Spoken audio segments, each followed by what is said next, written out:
میں کہتی ہوں کہ اگر انسان کو ایک بات سمجھ آ گئی نا تو تقریباً میرے خیال میں اسے سب کچھ سمجھ آ جائے گا، لیکن بس ایک بات وہ سمجھ جائے۔ یاد رکھیں کہ دنیا کبھی آپ کی نہیں ہو سکتی، کبھی بھی نہیں آپ کی ہو سکتی، بھلے آپ ٹھوکریں مار مار کے چیخ چیخ کے بتائیں کہ نہیں میری ہو جاؤ ہو جاؤ، وہ پھر بھی نہیں ہوگی، کیونکہ دنیا ہے، یہ دنیا ہے، دنیا قید خانہ ہے مومن کے لیے۔ یاد رکھیں یہ دنیا ہے، دنیا ہماری کبھی نہیں ہو سکتی، بالکل اسی طریقے کہ جس طریقے ہمارا نفس ہمارا نہیں ہو سکتا۔ اس کی میں دینا چاہوں گی کہ دیکھیں کہ ہمارے اندر ایک ہمارا بدن ہے نا، ایک ڈھانچہ ہے، ہمارے اندر دو چیزیں، ایک روح ہے اور ایک نفس ہے۔ روح کے اوپر حکمرانی خدا کی ہے، نفس کے اوپر شیطان کی ہے، اور یاد رکھیں ذائقے بدن کو نہیں ہوتے، ذائقے نفس کو ہوتے ہیں۔ یہ جو خواہشات ہوتی ہیں نا، تو بدن کو تو سونے کے لیے اتنی جگہ چاہیے جتنا بدن کا قد ہے، جتنا ہائٹ ہے ہماری، بس اتنی جگہ چاہیے، زیادہ نہیں۔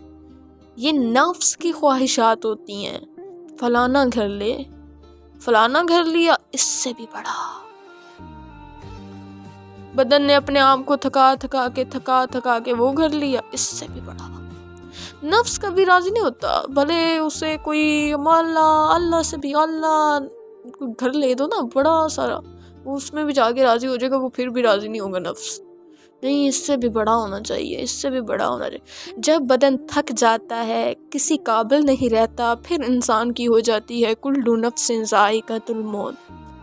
ایسا ہی ہے نا، موت بھی تو نفس کو آتی ہے، کبھی بدن کو تو موت نہیں آئی۔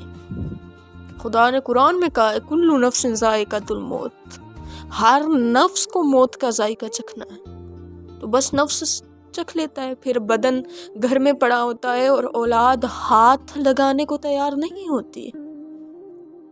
کیوں؟ آخر کیوں؟ یہ غلطی صرف ہماری ہے کہ ہم نے بس اپنے دنیا کو راضی، اگر ہم آئے نا کہ دنیا کو راضی کرنے کے لیے دنیا ہماری راضی ہو جائے تو دنیا آپ کی کبھی نہیں ہو سکتی۔ دنیا، مولا علی علیہ السلام فرماتے ہیں کہ دنیا ایک پرچھائی کی طرح ہے جس نے ڈھل جانا ہے۔ یاد رکھیں دنیا میں آپ سکون مانگ رہے ہیں، مجھے تو سمجھ نہیں آتی، میرے پاس آتے ہیں، آ کے کہتے ہیں کہ ہمارے لیے دعا کریں، میرے لیے وہ کریں، میں اس پریشانی میں ہوں، میں ان سے کہنا چاہوں گی کہ دنیا میں سکون مانگ رہے ہو، جہاں مطلب کہ حضرت آدم علیہ السلام کو سزا کے لیے بھیجا گیا تھا، یہاں سکون مانگ رہے ہیں ہم، یہاں پر اس دنیا میں سکون مانگ رہے ہیں ہم۔ حضرت آدم علیہ السلام کو تو یہاں پہ مطلب سزا کے لیے بھیجا گیا تھا نا، کہ آدم سزا پوری کر کے آ، یہاں پہ ہم سکون۔ اب لوگ کہتے ہیں کوئی ایسا وظیفہ بتا دیں، یہ بڑی بات ہوتی ہے جی، وظیفہ بتا دیں، ہماری زندگی بالکل اچھی ہو، ذرا سا بھی ہمیں کچھ ہو تو ہم نے اچھلنا شروع کر دینا ہے، بالکل گلاس میں پانی کی طرح۔ ایسا نہ بنے، اپنے آپ کو دریا بنائے کہ کوئی مشکل آئے تو بہہ جائے۔ امام زمانہ کا سپاہی ایسے نہیں بننا، فاطمہ الزہرا کی کنیز ایسے نہیں بننا، اپنے آپ کو پہلے بننا ہے، پہلے اپنے آپ کو راضی کرنا ہے، اپنے نفس کو مار دینا ہے۔ اصحاب حسین میں سب سے بڑی چیز یہ تھی کہ ان کے اندر خواہشات نہیں تھیں۔ کبھی ہو سکا تو میں اسے ڈسکس کروں گی کہ اصحاب حسین میں خواہشات ختم ہو چکی تھی، بالکل ختم ہو چکی تھی۔ یاد رکھیں دنیا آپ کی نہیں ہے، دنیا آپ کی۔ دنیا کی پرواہ کرنا چھوڑ دیں، یہ چھوڑ دیں کہ لوگ کیا کہیں گے، یہ سوچیں کہ میرا خدا کیا کہے گا۔